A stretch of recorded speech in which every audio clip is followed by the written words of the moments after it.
पहले आज आपको सिखाऊंगा ITR-1 फिल करनी, कि ITR-1 किस लिए फिल, किन केसेस में फिल होती है। उसी के नीचे ही लिखा होता है, जब हम रिटर्न खोलते हैं ना तो ITR-1 के केस में लिखा होगा। मैं वैसे पहले बता देता हूँ। मान लो आपकी सैलरी इनकम है, आपके पास सिंगल एक हाउस प्रॉपर्टी है, और आपकी अदर सोर्सेज की इनकम है। तो एक बार रिटर्न भरनी सिखा रहा हूँ, ठीक है। मान लो आपको ना भी पता हो तो इनकम टैक्स रिटर्न करके आप सर्च करेंगे तो सबसे पहले इन्हीं का ही पोर्टल ओपन होगा। ये पोर्टल इनका इस तरह से है, जिसमें हमें रिटर्न फाइल करनी।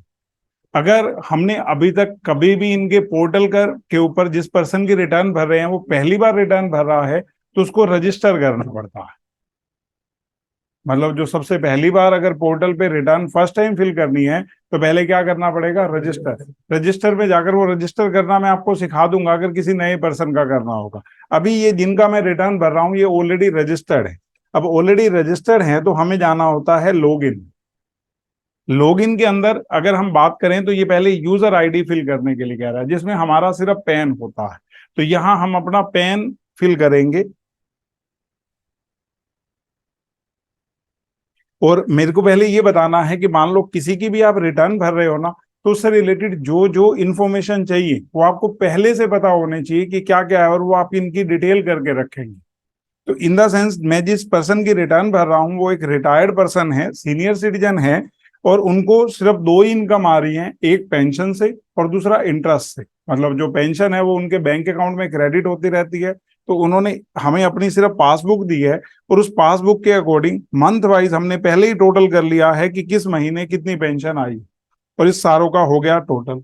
ये तो हो पेंशन जो आपको मिलती है, चाहे सेंट्रल गवर्नमेंट से, चाहे स्टेट गवर्नमेंट से, चाहे आप प्राइवेट एम्प्लॉय हो, वो सैलरी हेड का मैटर है। वो आपकी ग्रोथ सैलरी के अंदर आ जाएगी। और 50,000 रुपए की स्टैंडर्ड डिडक्शन हमें पता है हर किसी को मिलती है, वो घटाते ही इनकम फ्रॉम सैलरी आ जाएगी। दूसरी है इनकी इंटरेस्ट इनकम। इंटरेस्ट इनकी जो बैंक में है, तो जो सेविंग अकाउंट के ऊपर भी इंटरेस्ट है ना, तो वो बैंक क्वार्टरली देता है। एफडी का इंटरेस्ट जनरली ईयरली मिलता है। वो डिपेंड करता है एफडी कैसे करा रखी है, किस तरह से है। तो वो आपकी पासबुक में आती रहती है इन्फॉर्मेशन। तो हमने इस पासबुक में क्वार्टरली अगर इंटरेस्ट आता है, जैसे मैं अभी आपको अपना भी इंटरेस्ट दिखाऊंगा कि मेरे पास तो ऐप यूज करता हूं मैं, तो एक्सिस बैंक के अंदर हर क्वार्टर के एंड में हमारे पास ऐप में आ जाता है मैसेज कि आपका इंटरेस्ट इस क्वार्टर का इतना क्रेडिट कर दिया है। तो मतलब कुल मिलाकर 4 क्वार्टर का क्या टोटल करना होता है, इंटरेस्ट।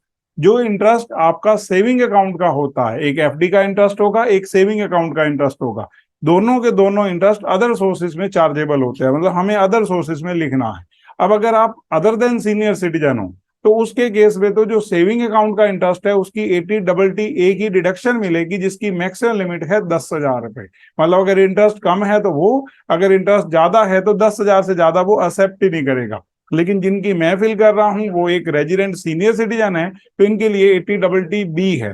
इनका जो भी इंटरेस्ट होगा, चाहे एफडी का चाहे सेविंग अकाउंट का, उस पूरे टोटल के लिए 80 की डिडक्शन मिलती है, जिसकी मैक्सिमम लिमिट है 50,000 रुपए। तो हम एक बार आगे फिल करते हैं कैसे फिल होगा। तो सबसे पहले लॉगिन आईडी में पैन 10 डिजिट का होता है बच्चों, कैप्स वाला हमें ऑन कर लेना होता है। AEZ, पहली 3 डिजिट आपको पता है ट्रिपल A से ट्रिपल Z तक, और कुछ भी बीच में हो सकती है। नेक्स्ट P, पर्सन के लिए 4 डिजिट। फिफ्थ होता है जो सरनेम, जैसे इनका रामकरण है तो सरनेम का जो पहला अक्षर है, और उसके बाद पहली जो 4 हैं, मतलब एक तरह से 6 से लेकर 9 तक, वो 0001 से लेकर 999 तक कोई भी हो सकती है। तो 3623, और लास्ट अपने आप बन जाती है जी। ये इनका हमने पैन कर दिया। अब इसके बाद यहाँ पर ये जो लिखा हुआ है ना, जिसको मैं यहाँ कर रहा हूं, तो जैसे मैं अपना खोलूंगा ना तो यहाँ पर एक मैसेज आ जाता है। आजकल क्या है कि फेक पोर्टल भी है। फेक पोर्टल का मतलब है आपको लगेगा कि आप इनकम टैक्स वाले पे पोर्टल कर रहे हैं, वो किसी ने फेक बना रखा है, और आपकी सारी इंफॉर्मेशन तो वहां चली जाएंगी। तो गवर्नमेंट ने क्या कर रखा है, इसको जितना हो सके सिक्योर करने के लिए यहाँ पर आपका प्रेस किया हुआ मैसेज आता है। ये तो इन्होंने कोई कर नहीं रखा, नहीं तो यहाँ क्या है, हम अपना मैसेज डाल सकते हैं। जैसे मैंने अपना डाल रखा है, सक्षम इज माई सन। कोई पर्सन कुछ भी डाल सकता है। वो उससे होगा क्या, जब, क्योंकि रीजन क्या है, मैं पोर्टल दूसरा खोलता हूं और मैंने अपना वहां पर क्या बोलते हैं ये पैन डाला, तो वो लॉग इन के लिए आगे प्रोसेस करेगा, तो जब यहाँ खोलेगा तो उसको क्या पता मैंने क्या मैसेज डाल रखा है, या तो उसने मेरा देख रखा हो, उसको तो पता ही नहीं है ये बात। तो इसलिए उसको मेरा मैसेज नहीं पता, तो मुझे पता लग जाएगा यहाँ मैसेज नहीं आ रहा, इसका मतलब ये फेक साइट है। समझ गए ना, मतलब गवर्नमेंट उसको जितना हो सके उसको हाईली सेफ बनाने के ऊपर लगी हुई है। तो यहाँ इनका कोई मैसेज होता तो वो मैसेज डिस्प्ले होता, क्योंकि इनका मैंने रजिस्टर नहीं कर रखा, मैं तो सिर्फ रिटर्न भर रहा हूँ। तो उसके बाद अगर हम बात करें तो पासवर्ड, अगर आपको पासवर्ड याद है, अब जैसे मैं अपना एक बार यहाँ खोलूंगा तो मैं जानबूझकर फॉरगॉट पासवर्ड कर दूंगा और उसमें फिर अपना नया पासवर्ड जनरेट कर दूंगा। इनका मैंने पासवर्ड ऑलरेडी जनरेट कर लिया था लास्ट टाइम, क्योंकि इनका ना ये मेरे को इन्होंने फोन ही दे रखा है अपना, तो इसके अंदर आधार से है, तो मैं टाइम नहीं लगाना चाहता, वो एक बार फिल कर लेंगे उसके बाद। तो मैं एक बार पासवर्ड डाल रहा हूँ ताकि लॉग इन हो जाए, मैं पूरा सारा समझ आ जाएगा कैसे कैसे होता है। तो अब मैं कैप्स हटा रहा हूँ क्योंकि उसकी जरूरत नहीं है। अगर मैं बच्चों, अगर आपको भी जनरेट करना हो ना, तो जब ये हम फॉरगॉट पासवर्ड के बाद अपना जनरेट करते हैं ना, तो ये कुछ शर्तें कहता है। पहले तो ये कहेगा कि कम से कम 8 डिजिट का होना चाहिए, फिर उसमें से एक कैप्स भी होना चाहिए, मतलब स्मॉल वाले तो हैं ही सी, एक अपर केस होना चाहिए, एक लोअर केस होना चाहिए, एक स्पेशल अल्फाबेट्स होना चाहिए, जैसे हमने @ यूज कर लिया, ठीक है ना, तो वो उन्होंने सारे कर रखे।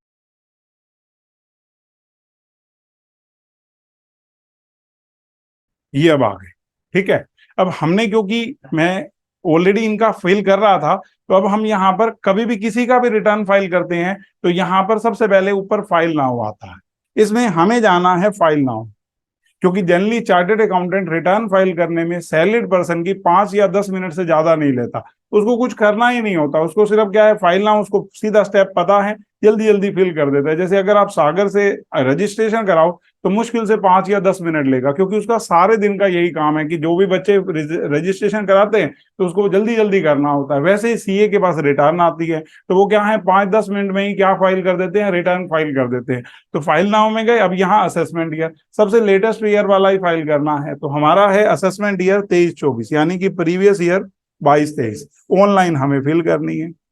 ये कंटिन्यू, ये आ गया हमारा। अब यहाँ ITR 1 क्योंकि हमने यहाँ से किया था, तो मैं एक बार दोबारा से फिल करूंगा पूरा का पूरा, मतलब मेरे पास रेज्यूम का है कि मैंने फिल कर रखा है, लेकिन मैं दोबारा से पूरा नए सिरे से आपको सिखा रहा हूं, तो ध्यान देना। स्टार्ट न्यू फाइलिंग, ये आ गए, तो इसमें सबसे पहले सेलेक्ट करना होता है पर्सन का स्टेटस की किसके बिहाफ पर, क्योंकि मैं आपको HUF का भी फिल करना सिखाऊंगा, मेरा अपना HUF का भी है, लेकिन पहले अभी एक बार हम सीख लेते हैं इंडिविजुअल का। आगे हमने किया कंटिन्यू, इसमें ये पूछ रहा है कौन सा फॉर्म फिल करना है, तो अभी के लिए मैंने बोला है ITR 1। जब हम ITR 1 फिल कर रहे हैं तो देखो इसने बता रखा है कि कौन पर्सन इसके लिए एलिजिबल है। For individual being a resident other than not ordinarily resident, मतलब एक तरह से ऑर्डिनरली रेजिडेंट जैसे हम सारे लोग हैं, having total income up to 50 lakh, having income from salary, 1 house property, other sources interest and agricultural income up to 5,000। मान लो इसके अलावा हुई तो मैं अगली रिटर्न में सिखाऊंगा, मतलब अभी तो ITR 2, 3 और 4 भी है जो इंडिविजुअल के केस में लगते हैं।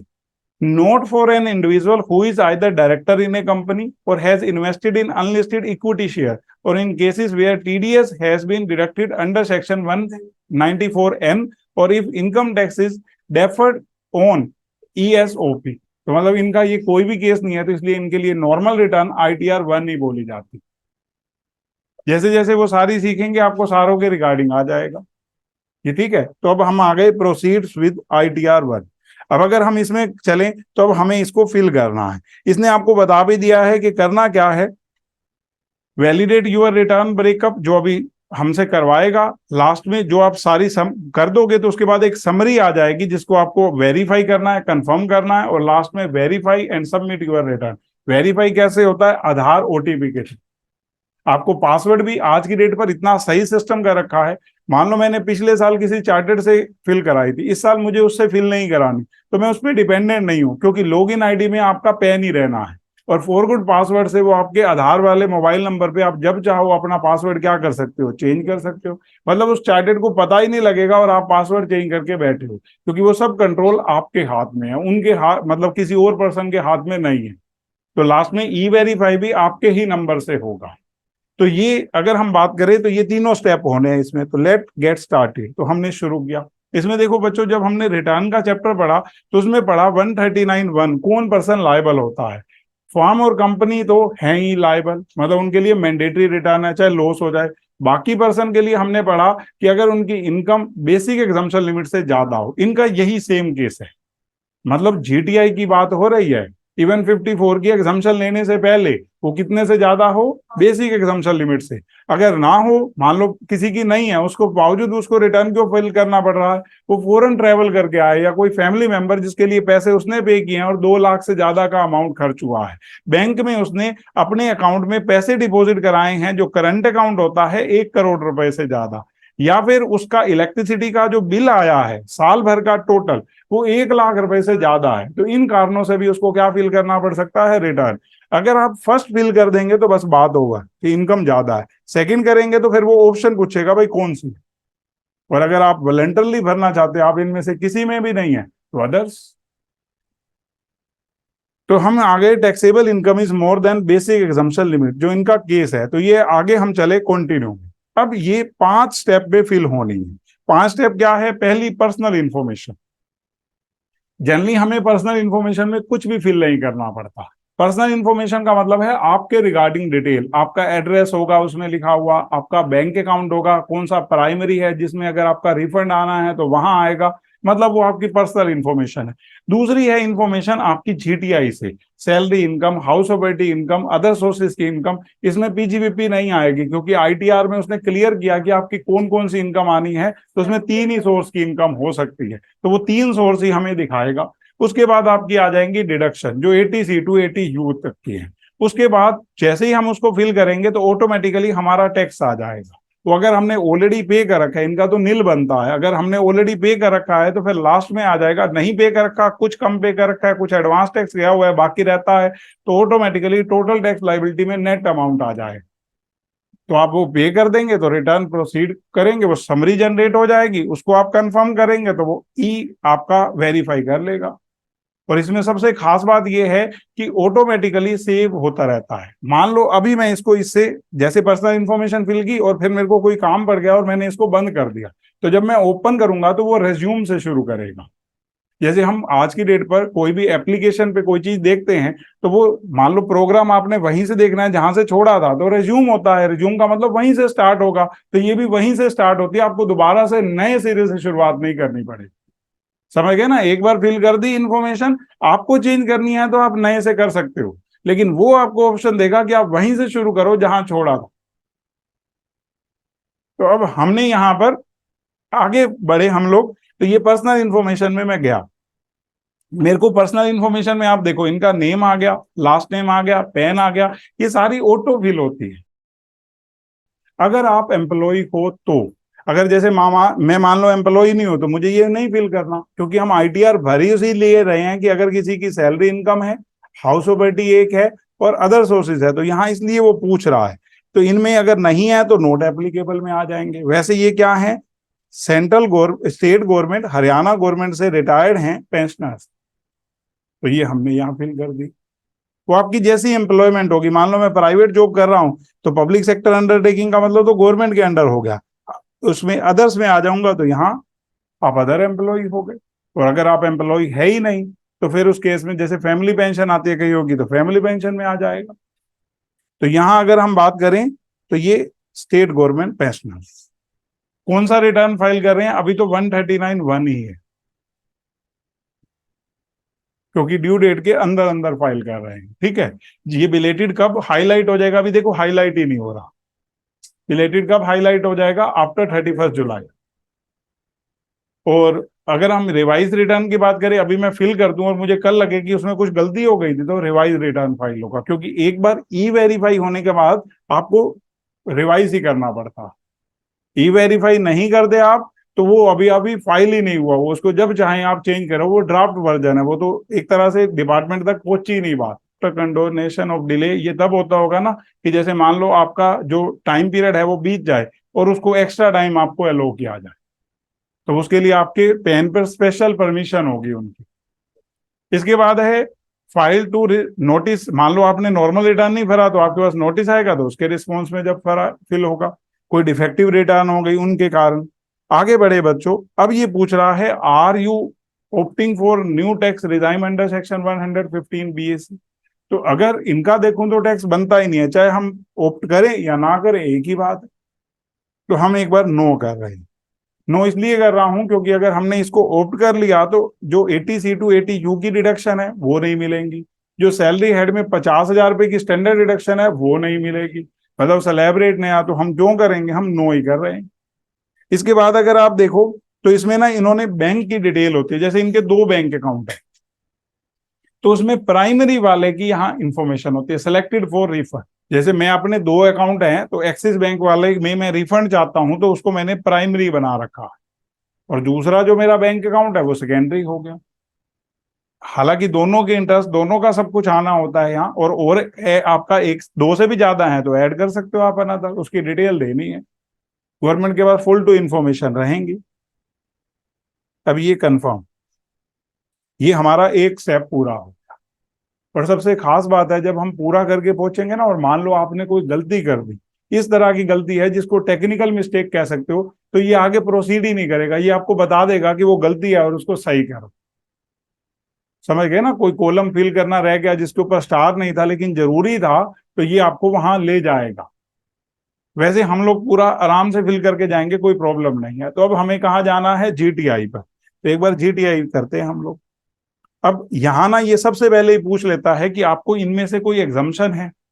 ये कौन सी एग्जम्पशन है, जैसे मान लो इनको कोई यूनिफॉर्म के लिए अलाउंस मिल रहा है, ट्रेवल के लिए अलाउंस मिल रहा है, क्योंकि ये ऑफिशियल पर्पस के लिए होते हैं 10-14-1 वाले, जितने खर्च उतने एग्जाम। अगर आपका कुछ बनता है तो यस करो, फिर ये डिटेल मांगेगा। अगर आपका बनता ही नहीं है तो फिर डिटेल की जरूरत क्या है। तो आपके पास 2 ऑप्शन है, या तो यहाँ नो फिल कर दो सब में, 10-14-2 जो पर्सनल पर्पस के लिए होते थे, 10-13 है HRA, 10-5 LTC, और इसके अलावा are you eligible to claim any other exemption from salary income, no. आप चाहो तो ये स्किप भी कर सकते थे क्वेश्चन, की हमारी बनती नहीं है तो हम क्यों यस नो करते रहे, हम ओवर कर देंगे। अदरवाइज हमने क्या फिल कर दिया, नो, कि इनकी कोई भी नहीं बनती। तो यहां से हम आगे बढ़े, कंटिन्यू। अब ज्यादातर केसेस में जो लोग सैलरीड पर्सन होते हैं, क्योंकि उनका फॉर्म 16 होता है, मैं जस्ट आपको फॉर्म 16 दिखाता हूं कैसा होता है। मतलब ये सैलरी का स्लिप है, अभी तो देखो ऐसे मिलती है एक एम्प्लॉय को अपने एम्प्लॉयर से सैलरी स्लिप, कि किस तरह से उसको सैलरी मिली हुई है। जब मैं इनका रिटर्न भरूंगा, अभी ये किसी और पर्सन का है, जब इनका रिटर्न भरूंगा तो इनके रिटर्न फाइल करते बार आपको ये भी सिखाऊंगा कि ऑलरेडी ऑटो फिल होगा सारा डेटा, क्योंकि इनका TDS कटा हुआ है। एम्प्लॉयर ने इनका नियर अबाउट 2,04,390 रुपए TDS काट रखा है, मतलब जो इनका टैक्स बनता है। तो वो इनका अगर TDS कटा हुआ है तो नो डाउट गवर्नमेंट के पास पूरी इंफॉर्मेशन है। गवर्नमेंट के पास पूरी इंफॉर्मेशन है तो ये ऑलरेडी प्री फिल होता है। आपको सिर्फ मिलाना होता है कि कोई चीज रह तो नहीं गई, कोई डिडक्शन रह तो नहीं गई। लेकिन इन्होंने ऐसा, इनका कोई TDS नहीं कटा हुआ तो गवर्नमेंट के पास इनकी इंफॉर्मेशन नहीं है। आप सोचेंगे गवर्नमेंट ही तो पेंशन दे रही है, वो स्टेट गवर्नमेंट दे रही है, सेंट्रल गवर्नमेंट नहीं दे रही। सेंट्रल गवर्नमेंट के पास इंफॉर्मेशन नहीं है तो इनको आप फिल करनी है। तो अदरवाइज ये ऑटो फिल होती, क्योंकि हम कई सारी रिटर्न भरेंगे तो मैं आपको दिखाऊंगा ज्यादातर केसेस में ये क्या होंगी, ऑटो फिल होंगी। सेंट्रल गवर्नमेंट वाले नहीं होते हैं। सेंट्रल गवर्नमेंट वाली होती है जिनमें TDS कटता है, क्योंकि TDS कटने का मतलब उसको गवर्नमेंट, मतलब एम्प्लॉयर ने गवर्नमेंट को आपकी पूरी इंफॉर्मेशन दी है, तो उनके पास ऑलरेडी इंफॉर्मेशन है। इसको यहां से चेक भी कर लेते हैं, ये एनुअल इंफॉर्मेशन स्टेटमेंट ये गवर्नमेंट के पास होती है, लेकिन इनकी अभी कोई नहीं है तो मैं अभी जाना नहीं चाहता, मैं सीधा नॉर्मल चलना चाहता हूं कि उसी अकॉर्डिंग हम फिल कर पाए टाइम। तो इसमें सबसे पहले बच्चों ग्रोस सैलरी, एडिट में जाना है आपने, और इसमें ग्रोस सैलरी में सैलरी सबसे पहले नॉर्मल 17(1) का मतलब होता है जो आपकी बेसिक सैलरी वगैरह है। 17(2) में आपकी परक्विजिट आ जाती है, और 17(3) में आपका रिटायरमेंट बेनिफिट आ जाता है, जिसको बोलते हैं profit in lieu of salary. तो अभी हमें सिर्फ इनको सिर्फ ग्रोस सैलरी है क्योंकि पेंशन की इनकम है, तो वो सैलरी 17(1) के अंडर वाली फिल करनी है। तो इनका टोटल हमने कर लिया था बच्चों 4,62,521, ठीक है, जो इनकी पेंशन का एग्रीगेट अमाउंट है। तो आगे और कुछ भी नहीं है, तो इनके आगे जीरो। ये जब हमने फिल किया, इसके बाद इसने एक बोल रखा है कि अगर इनको बाहर से, ये पहले तो income from retirement benefit account maintain in notified country, इन्होंने मान लो किसी और कंट्री में कोई अकाउंट ओपन कर रखा है, वहां से कुछ इनकम आ रही है, तो ऐसा कुछ भी नहीं है। तो हम चाहें तो यहाँ जीरो फिल कर दे, और हम चाहें तो इसको क्या भी कर सकते हैं, डिलीट भी कर सकते हैं, ये ओवर हो जाए। और ये उसके बाद अगर हम देखें तो एग्जाम्प्ट अलाउंस में हमने मना कर दिया था, जो एग्जाम्प्ट अलाउंस थे, income from retirement benefit account maintain in country, इसमें कुछ नहीं फिल करना, आपने यहाँ लिखना हो तो जीरो लिख दो, ठीक है ना, अदरवाइज कुछ नहीं फिल करोगे कोई प्रॉब्लम नहीं है। अब नेचर ऑफ एग्जाम्प्ट अलाउंस नहीं, आप चाहें तो इसको डिलीट कर सकते हैं, अदरवाइज यहाँ जीरो लिखो, ओवर। उसके बाद income claim for relief from taxation, आपको पता हो अगर एरियर ऑफ सैलरी मिलता है तो रिलीफ बनती है, अगर आपकी रिलीफ बनती है तो आपको वो अमाउंट शो करेगा, नहीं तो 10E का एक फॉर्म होता है उसमें आप रिलीफ के लिए अप्लाई करते हो, तो हमारा तो कुछ ऐसा है नहीं। तो जो इसका मतलब ऊपर मैंने सैलरी इनकम फिल की है 17(1) में, वही क्या आ गई हमारी ग्रोस सैलरी।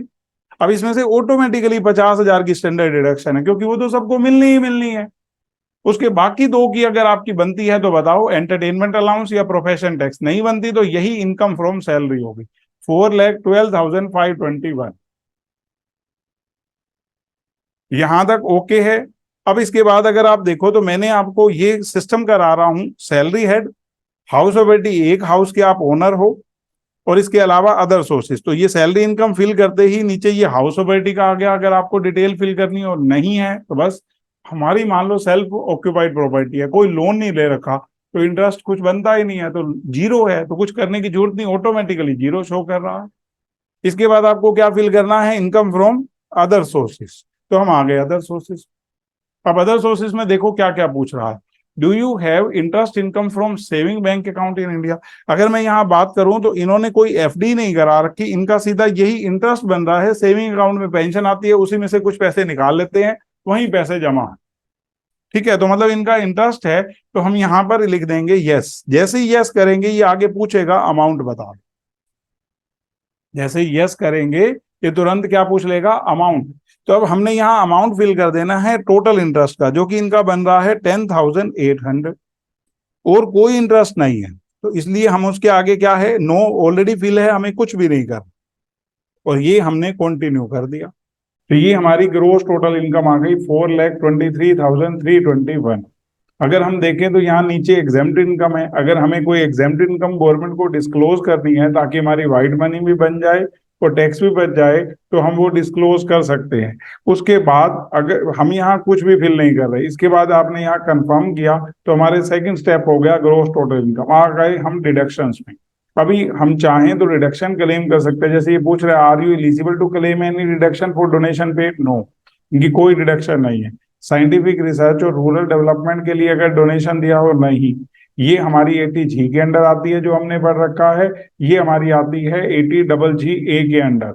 इसी तरह से ये 80GG की पूछ रहा है कि अगर इन्होंने रेंट पे किया है उससे रिलेटेड 80C की रिडक्शन। इसके बाद बच्चों 80CCD2 हाईलाइट इसलिए नहीं हो रहा क्योंकि अगर गवर्नमेंट के पास जो नोटिफाइड पेंशन स्कीम है, एम्प्लॉयर ने जमा करा रखे होते पैसे, वो तब होते हैं ना जब वो रिटायर्ड ना होते, सैलरीड पर्सन होते, तो हाईलाइट होता, तो ऐसा तो कुछ है ही नहीं। इसके बाद 80D नो, हालांकि हम 80D में चाहें तो सेल्फ जो खर्चों के लिए हैं वो डिडक्शन क्लेम कर सकते हैं, लेकिन इनकम है ही 5 लाख से अंडर, तो जरूरत क्या है हमें इसकी क्लेम करने की।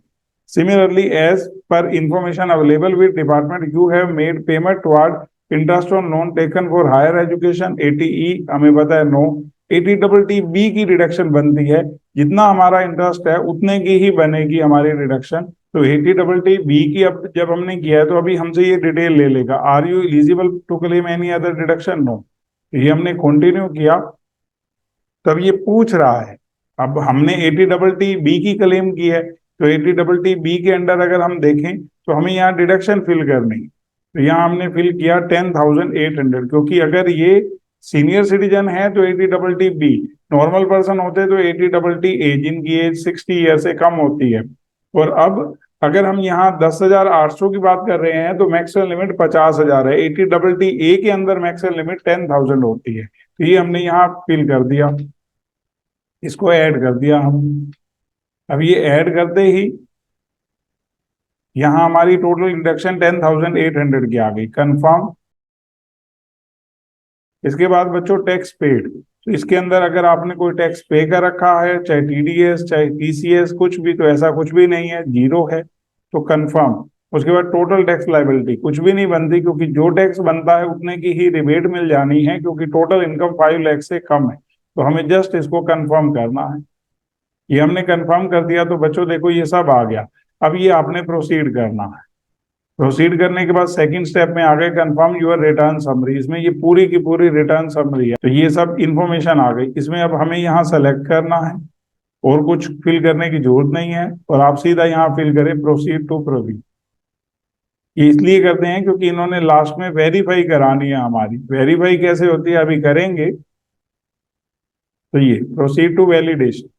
अब ये वेरीफाई कैसे होगी, इसने हमसे कहा है प्लीज सेलेक्ट एन ऑप्शन। कई बार ना कुछ एरर डिस्क्राइब हो जाता है, तो फिर ये शो कर देता है कि गलती क्या हुई है। तो यहाँ पर अगर हम देखें तो एटीडी में हमने कुछ नहीं फिल किया था, तो वो पूछ रहा है कि क्या आपको एटीडी की डिडक्शन क्लेम करनी है, क्योंकि सीनियर सिटीजन है, चाहे तो अपने इलाज के लिए भी डिडक्शन क्लेम कर सकते हैं। इसमें नो फिल कर देंगे हम लोग, और बस आप यहाँ सेव करेंगे। ये हमारा ओवर हो गया। उसके बाद कंफर्म, ये सारा ओके, प्रोसीड्स, रिव्यू रिटर्न, और ये हमारे पास टोटल आ गया। अब वैलिडेशन कर देते हैं कि प्रोसीड टू वैलिडेशन। अब वैलिडेशन सक्सेसफुल हो गया तो वेरीफाई करना है। वेरिफिकेशन का मतलब होता है बच्चों कि रिटर्न मान लो हमने किसी एक्सपर्ट से फिल कराई है, तो कुल मिलाकर जिसकी रिटर्न फिल हुई है वो चेक कर सकता है। जब तक वो वेरीफाई नहीं करेगा रिटर्न को वैलिड नहीं माना जाएगा। ये एक तरह से वैलिडेशन हो गई, लेकिन वेरिफिकेशन के बिना ये सही नहीं मानी जाएगी। तो वेरिफिकेशन कैसे होगा, हम प्रोसीड टू वेरिफिकेशन में जाएंगे। वो पूछ रहा है कि आपको कैसे वेरीफाई करना है, ई वेरीफाई नाउ, ई वेरीफाई लेटर, और ई। तो हमने किया ई वेरीफाई नाउ, इसमें कंटिन्यू किया। तो इससे ये पूछता है कि आपको कैसे ई वेरीफाई करना है। I would like to verify using OTP on mobile number registered with Aadhaar. तो हमने इसी के साथ प्रोसीड किया। इसमें हमने क्या है कि ई वेरीफाई कर रहे हैं, जो मोबाइल नंबर है उसके ऊपर ओटीपी आएगा उसके थ्रू। तो ये बच्चों कंटिन्यू, सब लोग यही करते हैं जिनकी सैलरी इनकम होती है, और ये जनरेट आधार ओटीपी। अब हमें उस आधार ओटीपी को यहाँ फिल करना है। Validate, submit. देखो ये हो गया। अब अगर हम डैशबोर्ड पे जाएंगे तो हमारी रिटर्न फिल हो चुकी है। तो इस तरह से बच्चों फाइल करते हैं। आपने देखा कितना आसान है, 5 मिनट्स में हम अपनी रिटर्न फाइल कर सकते हैं। ये तो हम सीख रहे हैं एक बार, नहीं तो 5 to 10 मिनट्स में हम अपनी आईटीआर आसानी से फिल कर सकते हैं। तो नेक्स्ट क्लास में बच्चों हम आईटीआर 2 फिल करनी सीखेंगे।